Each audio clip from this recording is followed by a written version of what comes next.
On est en novembre et comme chaque début de mois, je te présente mes résultats et comment mon patrimoine évolue. Donc aujourd'hui, j'ai rempli mon petit carnet avec les résultats de ce mois-ci que je vais pouvoir remplir directement dans ce fichier. Lors du mois précédent, on était à 35 244 euros de patrimoine. Donc aujourd'hui, je vais pouvoir remplir ces premières cases. Donc j'ai relevé tout simplement tous les montants que j'avais dans mes applications. Je vais pouvoir remplir ça en direct devant toi et on va pouvoir voir justement si mon patrimoine a évolué, si j'investis dans le bon sens et si ça continue d'évoluer. Donc première ligne, mon PEA, ça fait déjà un moment que j'investis plus dessus, tout simplement en vue des politiques françaises qui visent à taxer de plus en plus les enveloppes qui ont une fiscalité plus avantageuse. Donc j'ai décidé de ne plus investir, mais vous voyez, mois après mois, ça continue à évoluer. Ça fait vraiment plaisir parce que ça veut dire justement que la boule de neige des effets composés est en train de rouler, est en train d'accélérer. Donc c'est parti. Donc la première ligne, 1577,17 euros. Donc là, ça a un petit peu évolué sur le S&P. Ici, j'ai gagné une vingtaine d'euros ce mois-ci. Donc sur une somme de 1500 euros, c'est quand même plutôt pas mal. Du côté du Nasdaq, j'avais 1735 euros.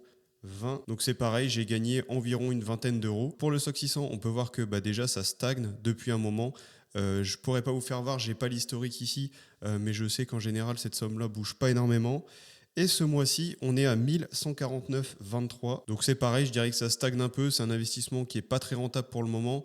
Mais étant donné que je souhaite être diversifié, je suis obligé de garder certaines lignes au cas où justement mes plus grosses positions baissent. Et mon dernier ETF du S&P 500, le BNP S&P, celui-ci est à 9436,44. On va dire, j'ai gagné une centaine d'euros ce mois-ci aussi sur cette position. Du côté de l'espèce et des liquidités, comme je vous dis, j'investis plus dessus depuis un moment, donc ça reste pareil. Et donc, mon PEA ce mois-ci est à 13 901 euros, donc ce qui m'a fait gagner environ 120 euros, beaucoup moins que les mois précédents. Vous le voyez d'ailleurs que ça a pas mal évolué entre septembre et octobre. Franchement, il y a une sacrée accélération là-dessus. On va passer à mon CTO. Ici, c'est une enveloppe dans laquelle je continue d'investir assez massivement tous les mois. Je suis positionné essentiellement sur le S&P 500, mais je compte me diversifier dans les mois prochains parce que vous pouvez voir entre les 11 000 euros que j'ai positionnés sur mon PEA sur le S&P 500 plus les 5 000 euros ici, on peut voir que ça représente une grosse partie de mon patrimoine quand même et qu'il va falloir que je me diversifie. Sans compter en plus l'exposition au Nasdaq. C'est une position que j'ai depuis longtemps, mais que je continue de garder tout simplement parce que j'ai investi et ça monte petit à petit. Donc du côté de mon CTO, au niveau S&P, désormais, je suis à 5 709,29 centimes. Donc, ce qui fait une évolution de 650 euros, tout simplement parce que j'investis tous les mois dedans. Donc, c'est une plutôt belle évolution. Du côté de l'espèce, ici, je suis à 32,36 euros. Donc, c'est tout simplement les sommes que j'ai pas pu réinvestir parce que j'ai pas assez pour racheter une part. Donc, ce qui me fait un sous-total à 5 741. Donc, une évolution d'environ 620 euros par rapport au mois précédent. Et donc, on peut voir que je suis passé de 18 900 euros à 19 600. Une plutôt belle évolution quand même, sachant que j'en ai réinvesti une petite partie.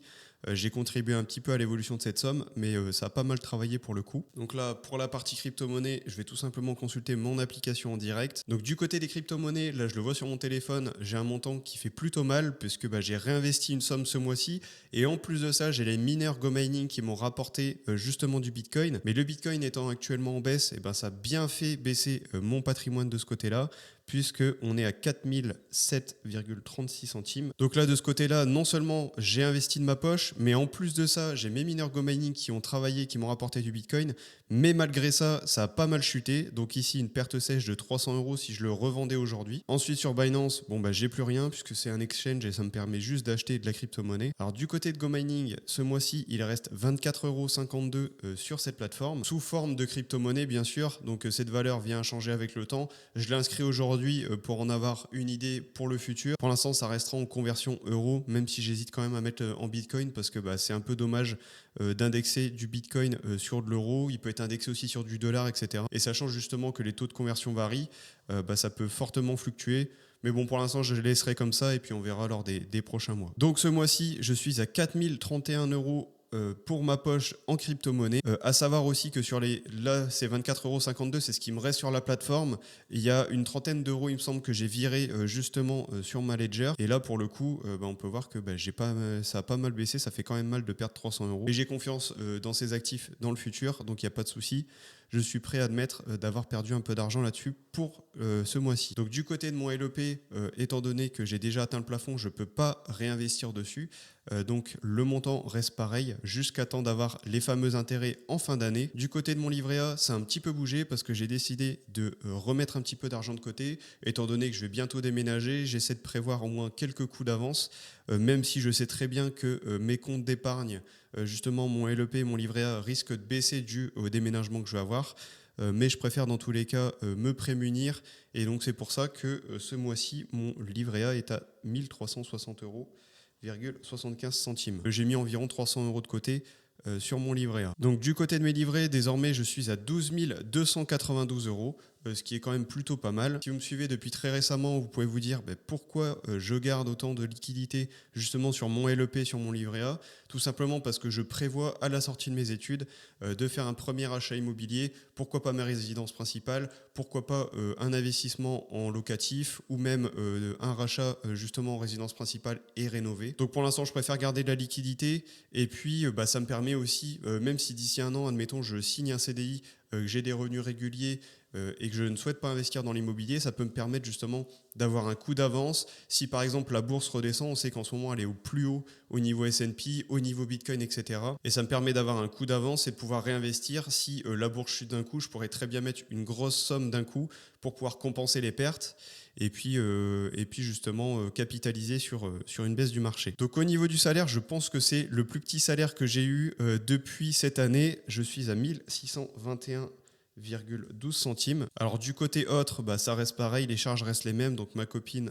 paye la moitié des charges. Donc ce qui me fait un résultat à 35 967 euros actuellement. Je suis à 90% de mon objectif du 1er janvier 2026. Honnêtement, est-ce que je vais les atteindre? Je reste assez pessimiste là-dessus parce qu'il y a quand même un sacré écart, étant donné que j'ai encore 4000 euros à rajouter. Bon, sachant que les investissements vont bien sûr travailler entre deux, mais ça reste une somme assez colossale. Et autant vous dire qu'il me faudrait plusieurs mois pour pouvoir la mettre. Donc ça fait plaisir, j'avance plutôt pas mal puisque mon objectif du 1er janvier 2027 est de 60 000 euros. Donc je suis à 60% de cet objectif, ce qui est quand même plutôt pas mal parce que j'ai déjà pris de l'avance sur mes objectifs de l'année prochaine. J'avais une prévision à 56 000, c'était la prévision plutôt pessimiste. Là ici on peut voir que justement la courbe de mon patrimoine évolue petit à petit. Et là d'ailleurs vous pouvez voir que vraiment au fur et à mesure ça évolue. Là on peut voir qu'en 2023 j'étais en alternance, j'avais très peu de revenus. Ça évoluait, voire ça baissait par moment, mais on peut voir que sur le long terme ça évolue, ça évolue.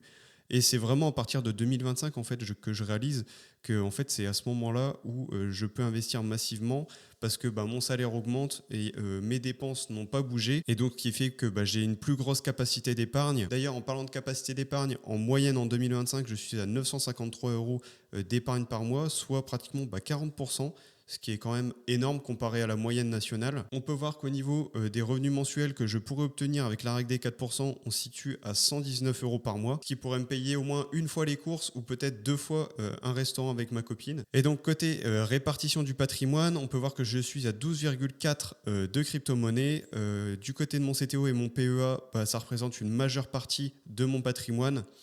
Sachant que les 3/4 dans ces deux poches sont du S&P 500 et on peut voir qu'il y a environ un tiers de mon patrimoine qui est en livret, donc ce qui représente une petite partie de mon patrimoine pour pouvoir saisir des opportunités au cas où le marché baisse. Donc, j'espère que cette vidéo t'aura plu, n'hésite pas à t'abonner à cette chaîne YouTube pour suivre le reste de mon parcours. Chaque mois je te partage justement mes résultats, les conseils, ce que j'apprends et ce que je mets en pratique, mais aussi les investissements que je réalise. Et d'ailleurs si tu veux en savoir plus justement sur le dernier investissement qui a été assez fructueux ce mois-ci, je te mets la fiche de la vidéo juste en haut à droite de celle-ci. Et puis sur ce, on se dit à la prochaine, à très bientôt.